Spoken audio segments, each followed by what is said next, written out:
আনহু হযরত ওমরকে বলার পরে হযরত ওমর ডাক দিয়া বললেন, ও সাইদ শুনিয়া নাও, আমি একলা আমি রাষ্ট্র পরিচালনা করতেছি, সকল দায়িত্ব পালন করতেছি, তোমরা একটু দায়িত্ব নিয়েও তো একটু কাজ করতে পারো। হযরত ওমর বললেন, তোমাকে একটি শহরের মধ্যে পাঠাইতে চাই, ওই শহরটার নাম হলো হিমস। শহরটার নাম কি? বর্তমান যুগের সিরিয়া। বর্তমান যুগের কি? সিরিয়া। বাণিজ্যিক শহর। ওই যুগের ভিতরে সবথেকে বাণিজ্যিক শহর, সবথেকে উন্নত শহরের নাম ছিল হিমস।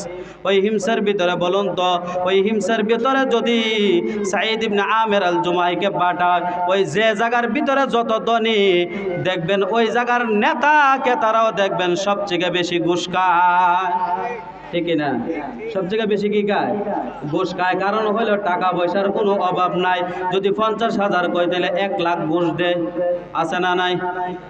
হিমসের গভর্নরকে সাঈদ ইবনে আমের আল জুমাহি, মনে রাখবেন।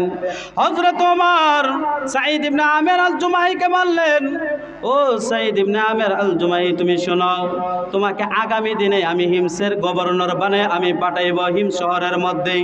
হিম শহরের মধ্যে পাঠাইলেন। পাঠানোর পরে সাঈদ ইবনে আমের আল জুমাহি ওই জায়গার ভিতরে কয়েক বছর বসবাস করলেন। করার পরে কিছু লোক হিমসের শহর থেকে আসছে, গরিব অসহায় মানুষ, হযরত ওমরের দরবারে বৈশা গপসপ করতেছে। এমন সময় হিমসের মানুষদেরকে ডাক দিয়া বলতেছে, ও হিম শহরের মানুষেরা শুনিয়া নাও, হিমসের ভিতরে যত গরিব দুঃখী অসহায় মানুষগুলো আছে তাদের একটা লিস্ট করো। তাদেরকে বলতেছে, হিমসের গরিবদেরকে বলতেছে, যারা আসছিল তাদেরকে কথার প্রেক্ষিতে একটি গরিবের লিস্ট ধরার জন্য একটি কথা বললেন। তারা একটা লিস্ট করছে, আপনার 14 গোষ্ঠীর লিস্টের ভিতরে ঢুকাই দিছে। এরকম আসেনি? মেম্বার চেয়ারম্যান যদি হইতে পারে, এমপি মন্ত্রী হইতে পারে, আগে নিজের 14 গোষ্ঠীর নাম ঢুকায়া, কিন্তু বাহিরের মানুষের কোনো কুসত্তা নাই। এরকম নাই? হ্যাঁ, আগে নিজের 14 গোষ্ঠীরে দেয়, তারপরে পর জায়গা যায়। কিন্তু আগে দেখবেন ভোটের সময়, দেখবেন ভোটারের সময় আগে দেখবেন পরের কাছে যা, তারপরে নিচের কাছে আসে। কিন্তু দেওয়ার বেলা উল্টা। দেওয়ার বেলা কি? উল্টা। হিমসের মানুষগুলাকে যখন বলছে, একটা লিস্ট ধরাইয়া দিছে লম্বা করিয়া। ধরানোর পরে লিস্টটা হযরত ওমরের কাছে জমা দিছেন। হযরত ওমর রাদিয়াল্লাহু তাআলা আনহু এই লিস্টটা ধরিয়া সর্বপ্রথম দেখতেছে, নামটা হলো সাঈদ ইবনে আল জুমাহি রাদিয়াল্লাহু তাআলা আনহু। বলেন সুবহানাল্লাহ। কার নাম? সবথেকে ধনী যে শহরটা আছে, সবথেকে বাণিজ্যিক যে শহরটা আছে, ওই শহরের গভর্নরের নামটা সর্বপ্রথম গরিবদের লিস্টে। কিসের লিস্টে? গরিবদের লিস্টে। হযরত ওমর ডাক দিয়া বলেন, হে গরিব অসহায় মানুষগুলা, তোমরা আসছিলে, আমি বলছিলাম একটা লিস্ট দেওয়ার জন্য, এটা কেমন লিস্ট দিলা? তোমরা গভর্নর বুঝি গরিব? হযরত ওমরকে ডাক দিয়া বলতেছেন, ও ওমর রাদিয়াল্লাহু তাআলা আনহু, শুনিয়া নেন, আমাদের গভর্নর শুধু গরিব নয়, হিমসের ভিতরে সবথেকে গরিব হলেন আমাদের গভর্নর। আল্লাহু। সবথেকে কি? সবথেকে গরিব হলো আমাদের গভর্নর হযরত সাঈদ ইবনে আমের আল জুমাহি রাদিয়াল্লাহু তাআলা আনহু। সাঈদ ইবনে আমের আল জুমাহি রাদিয়াল্লাহু তাআলা আনহুর এই কথাটা শুনিয়া হযরত ওমর রাদিয়াল্লাহু তাআলা আনহু ডাক দিয়া বলতেছেন, ও সাহাবীরা শুনিয়া নাও, মদিনার দূতকে পাঠাইলেন, যাও 1000 স্বর্ণ মুদ্রা নিয়ে আমার সাঈদের বাড়ির মধ্যে আমার সাঈদকে দিয়া দিবা। আমার সাঈদকে দিয়া বলবা, আমি তার উপরে খুশি হইয়া, রাজি হইয়া, তাকে ভালোবাসিয়া, আনন্দ হইয়া, আমি তার দায়িত্বকে আমি ভালোবাসিয়া, মূল্যায়ন করিয়া, তাকে 1000 স্বর্ণ মুদ্রা আমি তাকে আনন্দিত হইয়া আমি দান করে দিলাম। সুবহানাল্লাহ। হযরত ওমর মদিনার দূতকে পাঠাইলেন, সাঈদ ইবনে আমের আল জুমাহি রাদিয়াল্লাহু তাআলা আনহুর বাড়ির মধ্যে পাঠাইলেন। পাঠানোর পরে হযরত সাঈদ ইবনে আমেরের বাড়ির মধ্যে গেছেন। যাওয়ার পরে সালাম দিয়েছেন, আসসালামু আলাইকুম। সাঈদ ইবনে আমের আল জুমাহি, ওয়া আলাইকুম আসসালাম ওয়া রাহমাতুল্লাহি ওয়া বারাকাতুহু বললেন। বলার পরে বললেন যে, ভাই আপনি কে? বললেন, হযরত ওমর রাদিয়াল্লাহু তাআলা আনহু আমাকে পাঠাইছেন যে 1000 স্বর্ণ মুদ্রা আপনাকে দেওয়ার জন্য। তখন সাঈদ ইবনে আমের রাদিয়াল্লাহু তাআলা আনহু বললেন ইন্না লিল্লাহ। কি বলছে? ইন্না লিল্লাহ বলছি। বলার সাথে সাথে সাঈদ ইবনে আমের আল জুমাহি রাদিয়াল্লাহু তাআলা আনহু যখন ইন্না লিল্লাহ পড়ছেন, ঘরের ভিতর থেকে স্ত্রী ডাক দিয়া বলতেছেন, ও প্রাণের স্বামী আমার শুনিয়া নেন, মদিনার ভিতরে কি হযরত ওমর রাদিয়াল্লাহু তাআলা আনহু কি শহীদ হয়ে গেছেন? সাঈদ ইবনে আমের রাদিয়াল্লাহু তাআলা আনহু ডাক দিয়া বললেন, স্ত্রী আমার, এর চেয়ে আরো ভয়ঙ্কর একটা খবর সংবাদ নিয়ে আসছে। হযরত ওমর রাদিয়াল্লাহু তাআলা আনহু আমার জন্য 1000 স্বর্ণ মুদ্রা পাঠাইছেন। কয় হাজার? 1000। স্ত্রী ডাক দিয়া বলতেছেন, স্বামী আমার 1000 পাঠাইছেন। তখন সাঈদ বলতেছে, স্ত্রী আমার 1000 স্বর্ণ মুদ্রা পাঠানো বিষয় বড় নয়, কিন্তু আমার ঘরের ভিতরে দুনিয়া ঢুকাইয়া সাঈদ ইবনে আমের বলেন আমার আখিরাত বরবাদ করতে চায়। সুবহানাল্লাহ, আল্লাহু আকবার। দুনিয়া ঢুকায় কি করতে চায়? আখিরাত বরবাদ করতে চায়। কেমন ছিল তারা? 1 টাকার জন্য, 1 পয়সার জন্য মানুষকে মানুষ খুন করত, কিন্তু আজকে তারা স্বর্ণের মানুষ রূপান্তরিত হয়ে গেছেন। একমাত্র বিশ্বনবী রাহমাতুল লিল আলামিনের হাত ধরে বলেন সুবহানাল্লাহ। সাঈদ ইবনে আমের দুধকে ডাক দিয়া বলতেছেন, ও মদিনার দুধ, তুমি এখানে থাকতে থাকতে যাও যাও, ওই যে হিমসের যারা গরিব দুঃখী অসহায় আছে সবার কাছে 1000 স্বর্ণ মুদ্রা বিলীন করিয়া দিবা। তুমি থাকতে থাকতে আমি বিলীন করতে চাই। সাঈদ ইবনে আমের আল জুমাহি রাদিয়াল্লাহু তাআলা আনহুর কথা শুনিয়া মদিনার দূত ডাক দিয়া বললেন, ও সাঈদ ইবনে আমের, আমি কোথায় আসছি? আপনারা মানুষ না ফেরেশতা? সুবহানাল্লাহ। আপনারা মানুষ না ফেরেশতা? ফেরেশতার তো এমন সুন্দর আচরণ হতে পারে না।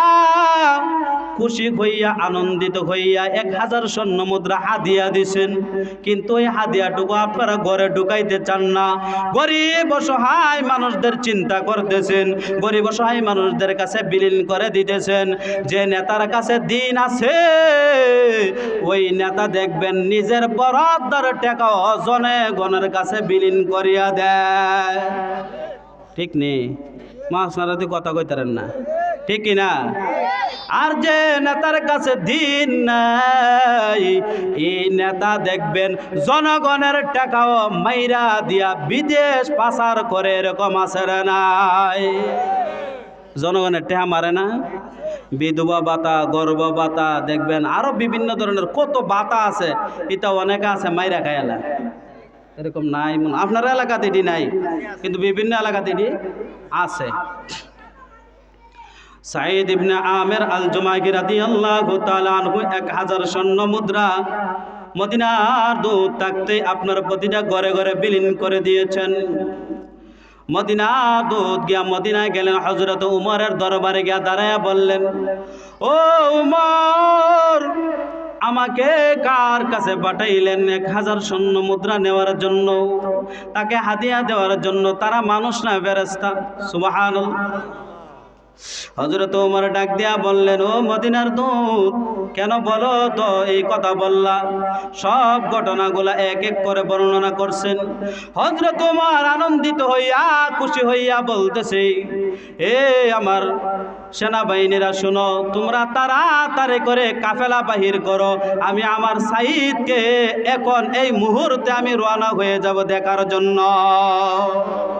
সুবহানাল্লাহ। কাকে দেখার জন্য? সাঈদকে দেখার জন্য।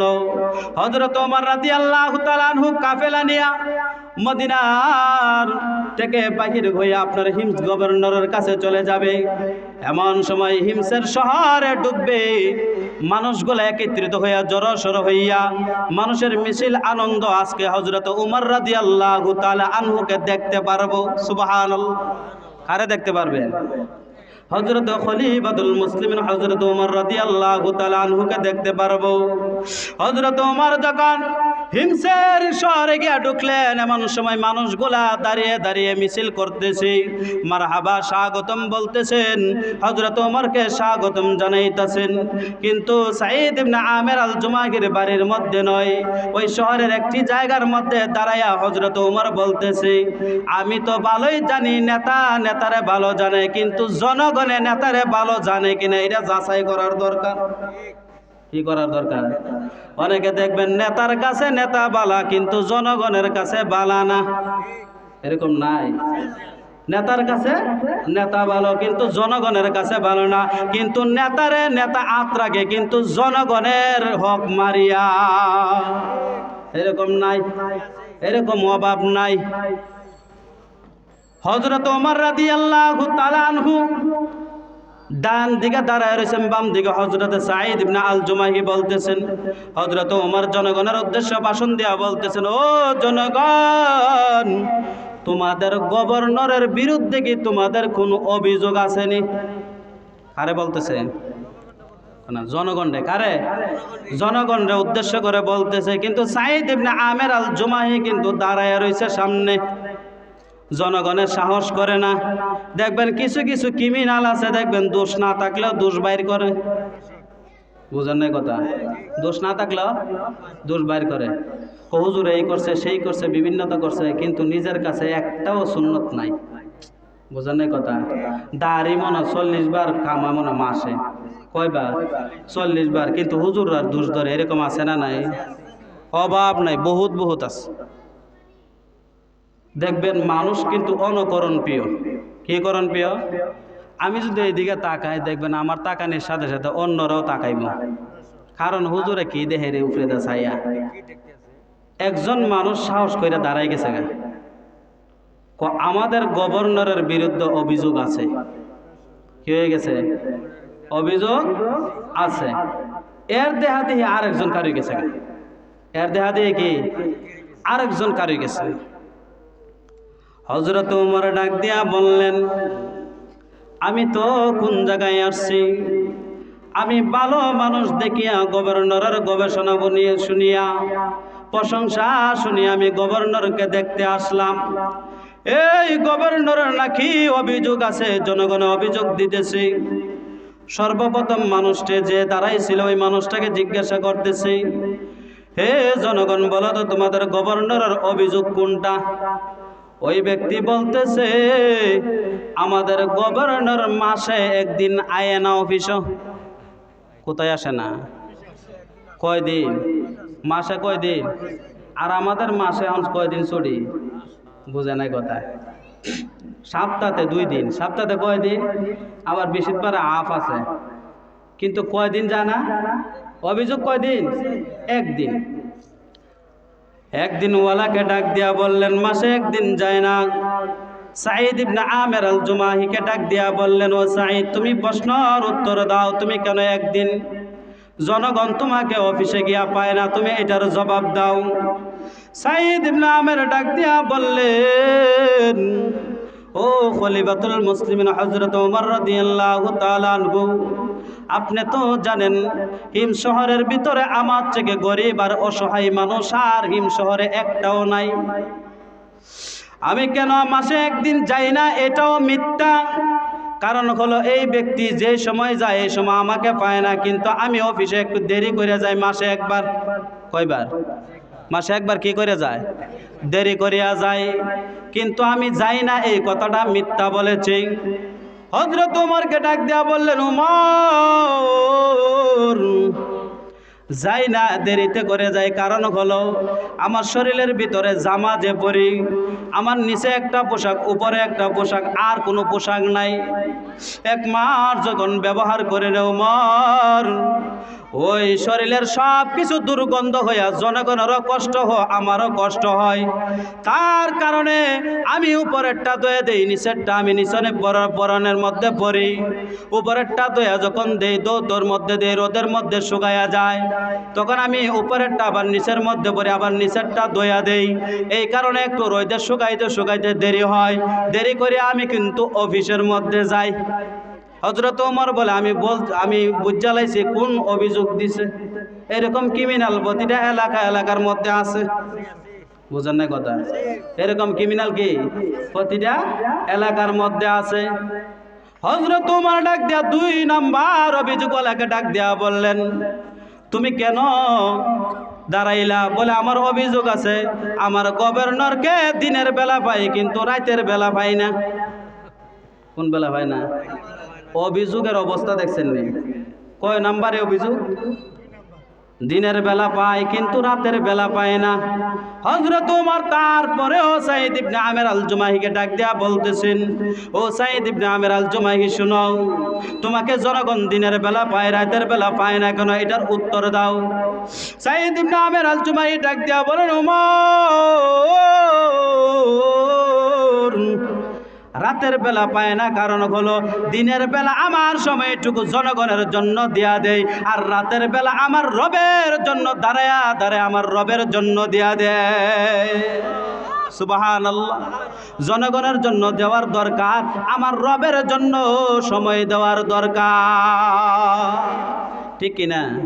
আমরা তো শুধু ব্যবসা লয়ে পড়ে থাকি, রবের কোনো দরকারই নেই। এরকম আছে না নাই? ব্যবসা হইলে চাচা নামাজ পড়েন না গেলে ব্যবসার লেগে নামাজ পড়তে পারি না। রিক্সাওয়ালারা যদি কোন চাচা নামাজ পড়েন না গেলে হুজুর রিক্সা চালাই নামাজ পড়তে পারি না, ঠিক না? হ্যাঁ, মাটি কাটিনার জিগান বলে নামাজ পড়েন না কেন, হুজুর মাটি কাটতে কাটতে শরীর বইরা জায়গা নামাজের টাইম জায়গা কয় লেগে নামাজ পড়তে পারি না। বিভিন্ন ধরনের অজুহাত, বিভিন্ন ধরনের কি অজুহাত। কিন্তু নামাজ অবশ্যই নামাজ আপনার উপরে ফরজ, নামাজ আপনি আদায় করতেই হবে। প্রত্যেকটা মুসলমান নামাজ কবুল হওয়ার 3টা শর্ত। কয়টা শর্ত? সবাই বলেন, কেউ যায়েন না। প্রধান বক্তার আলোচনা শুন না, ইনশাআল্লাহ সবাই উঠবেন। সবাই বলেন ইনশাআল্লাহ।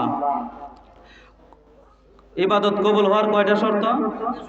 1 নম্বর ঈমান থাকতে হবে। 1 নম্বর কি থাকতে হবে?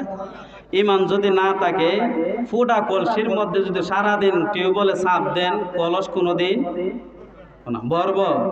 কলস কোনদিন ভরতো না। যার ঈমান নাই, সারাদিন যদি নামাজ সেজদা কইরাও তাহে, তারপরে কোনো কবুল হয়তো না। 2 নাম্বার হলো সুন্নত অনুযায়ী করতে হবে। কি অনুযায়ী? সুন্নতের সাথে। বলে হুজুর সব ঠিক আছে কিন্তু সুন্নত আদায় করতে গেলে আমার চুলকানি উঠে, এরকম চুলকানি না নাই?